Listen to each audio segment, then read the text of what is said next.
right now. Tonight on the Nightbeat, how federal funding cuts are impacting one local organization, but not in the way it's being portrayed on social media. Plus, storms to the west of us forcing the band festival to wrap up sooner than planned. And with the Battle of Flower parades tomorrow morning, what do the rain chances look like? And we're getting a look at the plans for Highway 90 between San Antonio and Castroville, where traffic is expected to double in the next 20 years.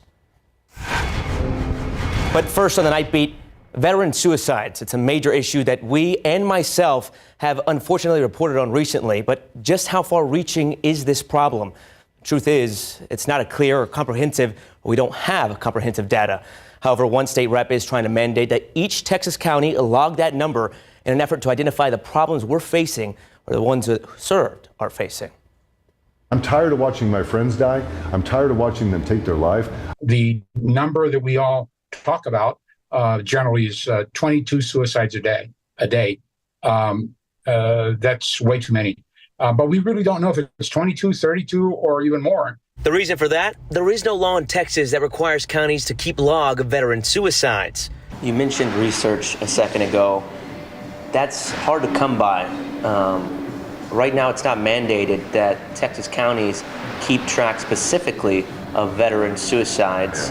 Just your thoughts that that's not in place yet. Yeah, that's one of the bigger problems that we're seeing, right, is we're trying to collect all this data. Less than half of the states in the United States are required. However, State Rep Bray Lopez is trying to change that by introducing House Bill 39, which passed the House unanimously. It'll require it to be collected. We'll provide the level of data on the actual forms themselves so they can easily just check off and make sure that data, or that, if you will, that inventory of suicides is being collected. He explains county coroners will be provided a form so they can identify a veteran suicide, adding volunteer organizations and organizations like the Texas Veterans Commission will then do the research and try to identify what more could be done. They served their country. They served us all, and they served us well. What we need to do is return that favor.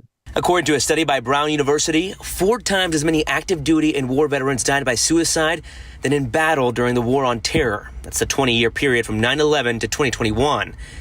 30,177 service members died by suicide. 7,057 died in combat. We need to bring attention to the crisis. Which is why veteran Tim Jensen is on board with HB 39. How much more will it benefit trying to solve this issue? Well, I think it would certainly, shine a light to a shadowy corner of this conversation. Again, House Bill 39 cleared the Texas House with unanimous support and is now in the Senate Veterans Affairs Committee. If the panel and full Senate approval or approve the bill, it'll go to Governor Greg Abbott's desk. But time is running out on the legislative session, which ends on June 2nd. Now, Adam, before we hit the Fiesta season, we were taking a big look at the radar, the weather. We've been rather lucky. Well, yeah, we have in town, at least for so many Fiesta events. And now we're having the rain move into San Antonio. The rowdy thunderstorms off to the west have mostly weakened. There's one exception in Uvalde County. We'll look at that in a little bit. But I want to show you how these thunderstorms have really been falling apart as they're moving eastward, struggling to make it to San Antonio, but luckily making it just enough to where we get in on some of the rain. And some of the rain now right over the recharge zone, the aquifer recharge zone. I'm tilting it so you can see some of the lightning strikes. You'll hear the rumbles of thunder with these lightning strikes and see some flashes out the window, but nothing severe, nothing damaging, nothing to worry about in and around San Antonio and surrounding areas. And actually, I don't think we have to worry about anything for the rest of the night. This is just going to be some beneficial rain through 1 a.m. You head down to the southwest, Uvalde County, different story. We've been dealing with some large hail and even some potential wind gusts up to 60 miles per hour for quite some time. Down to the southwest Uvalde County, now into Dimmitt County. Maverick County has seen some good soaking rain, but that's where the severe weather is right now, west of Cotulla into the Carrizo Springs area. Increasing storm chances by tomorrow evening again with some threats of severe storms. I'll time it out. I have the latest data. It just came in. I'll see you in a bit. Thanks for that, Adam. The Uvalde police chief asking the citizens of Uvalde to not place blame on DPS for the vandalism that happened at the memorial outside of Robb Elementary last night. Chief Homer Delgado posted a statement on Facebook that says, in part, quote, "I am aware that there has been talk circulating in our community placing blame on our partners with DPS for the events that occurred at Robb School last night. I want to be absolutely clear. This was not their responsibility. The safety and security of our city falls under my leadership, and I accept full responsibility. Please do not direct blame toward the DPS troopers. They have been and continue to be a vital partner in our efforts to keep Uvalde safe. I will continue to work tirelessly to ensure that incidents like this do not happen again. End quote. The vandalism happened between 11 last night and 6 this morning. We spoke with several of the victims' families who wanted to know if there was a DPS trooper out there last night. DPS sent us a statement saying, quote, DPS does have a trooper patrolling the area around Robb Elementary School at all times, with shift change happening around 5:30 a.m. Neither trooper on duty overnight reported seeing anything suspicious until one was approached by a concerned Uvalde resident shortly after 6 o'clock this morning while inside his patrol vehicle, end quote. Former Uvalde mayor and current state lawmaker Don McLaughlin is offering a $2,500 reward to find whoever is responsible for the vandalism. It was supposed to be a student walkout, but instead, parents stepped in. They marched onto the campus at SAISD's Brewer Academy this morning. Students had been planning to walk out of class for over a week, but had a last-minute change of plans. They say they want justice in the unsolved murder of their classmate, 14-year-old Simon Cuevas III, who was shot and killed 2 weeks ago. Instead, parents who had gathered in support nearby made their way to the school. Among them were Simon's parents, who urge others not to take the law into their own hands. Simon wouldn't want them to get in trouble or hurt either. And I know that he's going to be looking down at them, and he's proud that, you know, that everybody tries to stand up for him. At times, some parents in the group got emotional while confronting SAISD police. They say fear kept students from taking part in the walkout. In a statement, the school district said students were told they could face disciplinary action if they left campus. During President Donald Trump's first 100 days in office, millions of dollars in funding for national organizations were cut. One of those organizations operates here in a local capacity, separate from the national chapter, helping children in the court system who don't have parents or lawyers to represent them. The Night Team's Aria Oates spoke with them about how federal funding being cut has been an issue for the organization, but not in the way you might think. Sometimes all it takes is a couple of videos to gain traction. Well, baby, what was that? For people to take a portion of information out of context. Several videos are going viral about the organization CASA, or Court Appointed Special Advocate. CASA is a program that helps children who are in the court system that do not have parents or lawyers to represent them. Many of these videos are about funding being terminated. The Trump administration cut the federal funding for this volunteer-led organization. So I went directly to the source to see what this means for CASA San Antonio. Dr. Angela White and Stephanie Shokrian play two very different but very critical roles in the organization. We're talking to the doctors, we're talking to foster family, we're talking to mom and dad. We're going to get through this together. Shokrian is a volunteer advocate, and White is the CEO. They are sworn in by the judge and then are able to be really involved in the child's life and bring the best interests of the child's wishes, dreams and hopes back to the judge so good decisions can be made. Here in San Antonio, that will keep happening. Yes, the Trump administration terminated funding for more than 350 federal grant awards. National CASA is one of them, but not local chapters. In San Antonio, CASA is a 501c3 nonprofit that raises money without the federal government. We hold big fundraisers. We have really great people in the community that support us and other funding streams. So despite videos you might see getting lots of attention on social media, this is not yet impacting local chapters. In fact, the San Antonio chapter actually needs more volunteers. Just over 1,000 children this year. It's not enough though. There's about 3,000 children in the system here in Bexar County. So we want to serve more children all the time, and that's why we need advocates to do that. Zaria Oates, KSAT 12 News.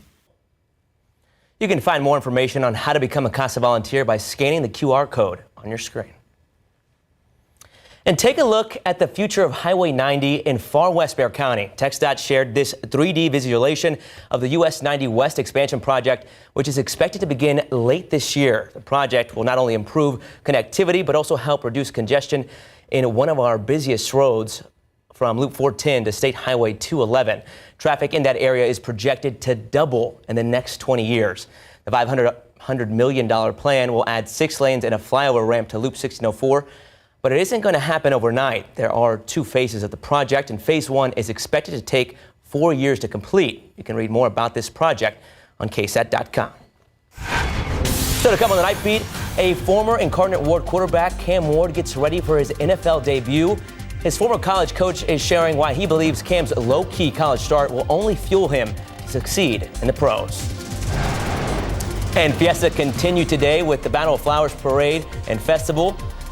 The Band Festival. We'll take a listen to one of those bands that performed and how you can catch the action again if you missed out tonight.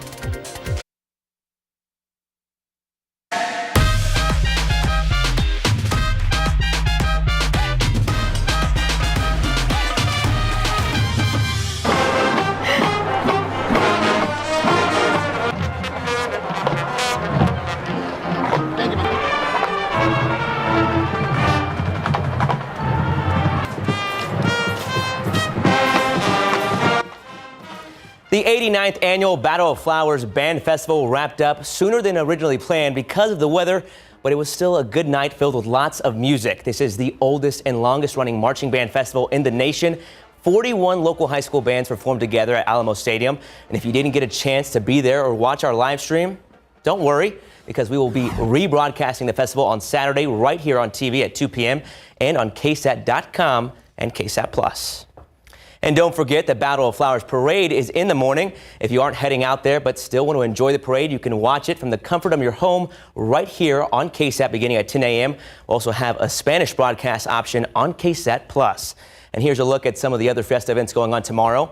Fiesta San Fernando continues from 10 a.m. to midnight at Main Plaza. Then you have the Fiesta Carnival out at the Alamo Dome. The wristband price for the rides is $37. And tomorrow is the last night of NIOSA. For a look at the full schedule of events, just head to ksat.com/fiesta. And Fiesta is San Antonio. That means it stretches to all parts of the city, not just downtown. I was on the south side out at Palo Alto College today for Packfest. They've been showing us how to party with a purpose for over 20 years. Viva Fiesta! Woo! Viva Fiesta! Fiesta is about family and fun, and we have some family coming all the way from Mexico across the border to enjoy this. Me estabas diciendo que tú vienes de Monterrey cada año, ¿verdad? Cada año vengo aquí a visitar la feria, el festival sobre todo. Said she loves it and it's unique, and she keeps coming back every single year from Monterrey.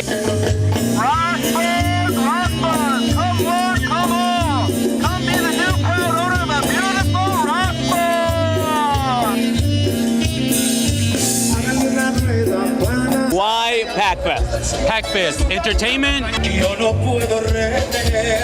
food, the people. The people? It's family oriented, and we're giving back to the community. Everything that's spent here goes back for scholarship funds and so forth. You can't sleep on Packfest. Why is it so much fun out here?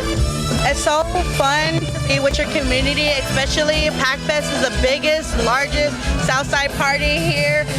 Just great community, great club organizations here, and great family. We love to come together and have fun, a party with a purpose.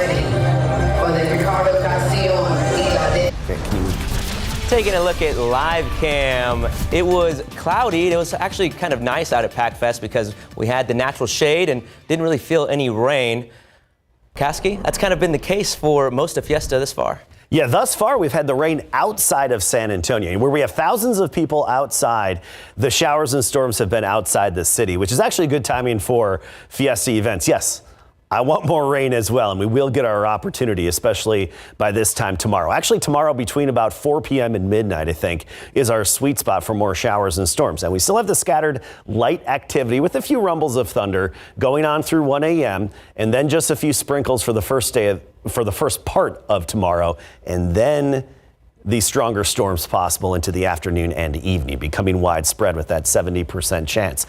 You look at the shower activity on authority radar. This is good, and every so often you'll hear a rumble of thunder outside. Don't be alarmed, nothing dangerous, but you see a few of the lightning strikes, these white lines there. Those are the cloud to ground lightning strikes.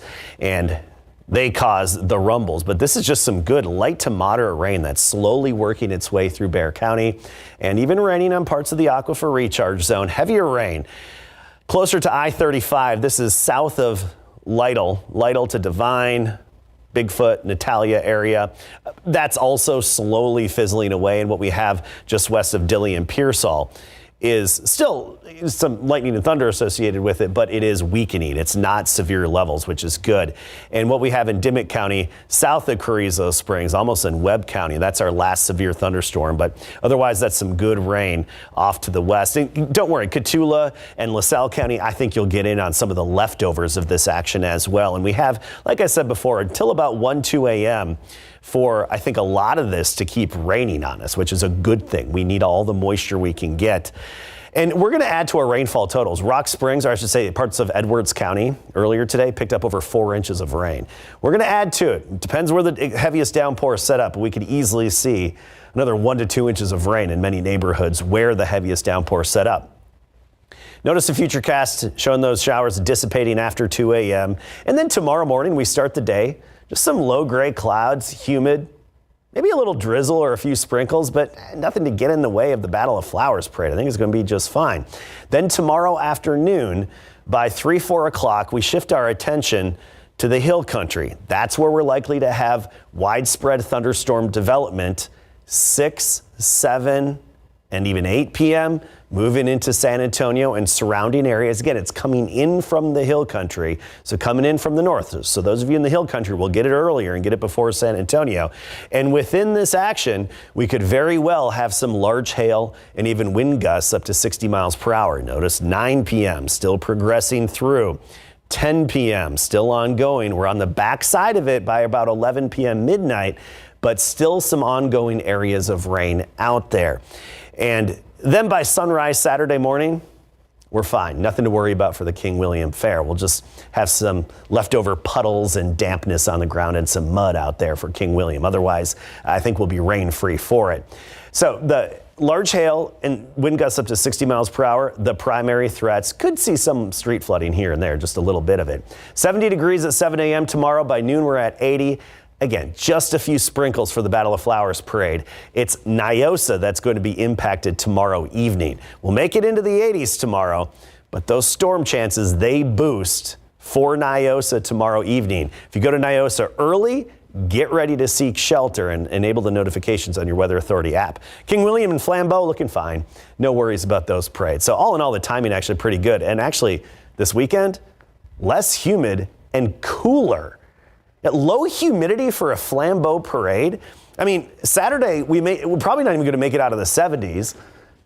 And so during the parade, we'll be in the 70s. Then Sunday morning, we wake up to 58, and then next week gets active again. Mother Nature's really been playing ball with us when it comes to most of these events. Yeah. Although you really hammered home Niosa. Yes, be careful out there. I'll be Friday night. How many cups is JP going to have stuff? We got to take shelter at some point. We'll be out there. Put the cups updated over your head? Also, it's not Fiesta season if we don't have confetti. Oh, where'd that come from? Yeah.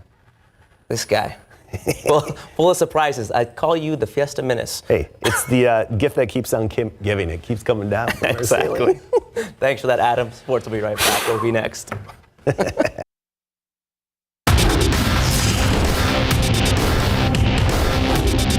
So incredibly proud of her when I saw that she crossed, and she knew she did. So I'm just very proud of her. 9 a.m. for sure. Yeah, she got her grades up for sure there at the end, but I knew she could push through. So. The Randolph Rohawks had a nail-biting finish to make history next in big board sports. In Austin at the 3A and 4A State Track and Field Championships, we got a chance to witness history. Randolph's Taylor Nunez looking to become the most decorated track and field athlete in UIL history if she won all gold medals in all 4 of her events today. She started off the day with setting a new record in the long jump, then set a new record in the 100 with a time of 11.22 seconds to win gold. Then in the 200, she finished in 22 seconds even, breaking the record of most gold medals with 15, and that was before the 1600-meter relay, which we'll show you in just a little bit. So what did Taylor think about breaking the record? It means everything. It means a lot to me, actually. It means a lot to me just to being able to come out here and push. 4 events is not easy. Whether you're in 1A, 6A, 3A, it's not easy. And coming out here and executing and running, top times, it's very hard, but I did it. And to be able to say that I have 16 gold medals at state in Texas, I feel like that's definitely a privilege. Taylor's teammate and future fellow Texas A&M Aggie Sophia Bendet had that look in her eye that today was her day in the distant runs.